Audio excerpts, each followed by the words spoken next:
Hey guys, my name is Ismas. Welcome to another Blender 2.8 tutorial, a beginner tutorial. This time I want to show you how to collect all the textures or images you have used in your project into the same folder as your project file.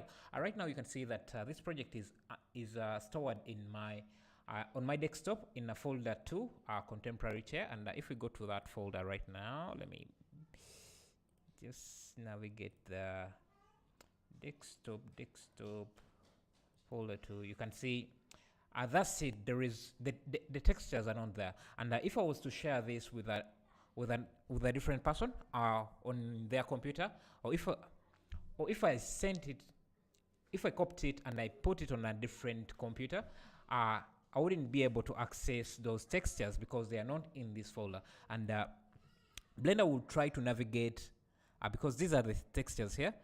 So for this chair, you can see they're under in my hard drive D models and library textures. So the texture is in this folder. So Blender would try to find this folder, and if I don't share, if the computer I'm using doesn't have the same path like this, it will show an error, and the textures will not render. So it's better to, when you're trying to share your files or when you're saving your files, you also save the textures, and that's what we're going to show. That's what I'm going to show you how to do right now. So yeah, you can see this is also using a different texture in a different folder, that path there. So we want to save all these. Maybe let me create another copy here.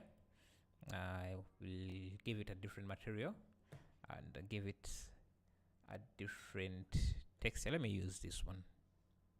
So this is the texture for this is the texture for this, and we want to collect them in the same folder as this one.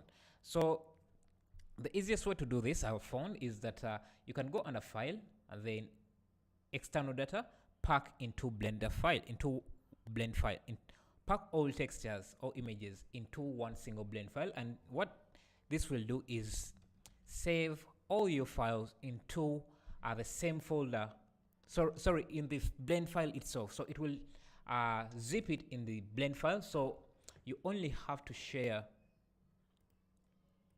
the blend file, and you can see also the file size has increased because it's also including the texture files themselves. So this works fine if you're sharing with the model with someone who is using Blender as well, and they're going to be working in Blender. That is no problem. It works fine. But the problem is when you're trying to share the file, maybe you want to share with the file with someone using 3D Max or Cinema 4D, then they can't open the blend file, or someone who doesn't have Blender installed, they just want maybe the 3D model, they don't want the Blender project. So what you can do, you first of all, you need to do the external pack all in one Blender to collect all the files that are going to be used. And then let me just show you here as it happens. Then after you pack them in the blend file, you can come back, external data, and then unpack all files, and then you'll get this option. Click on the first one, create use files in current directory, or create one if necessary, and it will create a new folder to include all the textures used in that blend file. It will also, let me refresh. Yeah, it will also collect all the files into into a folder, and now you just have to share this folder, and you will be able to access all the textures like that. Yeah, so that's what I wanted to show you, and hope you find that useful. Let's see, what else can I show you? Yeah, that's it for the most part. Thank you.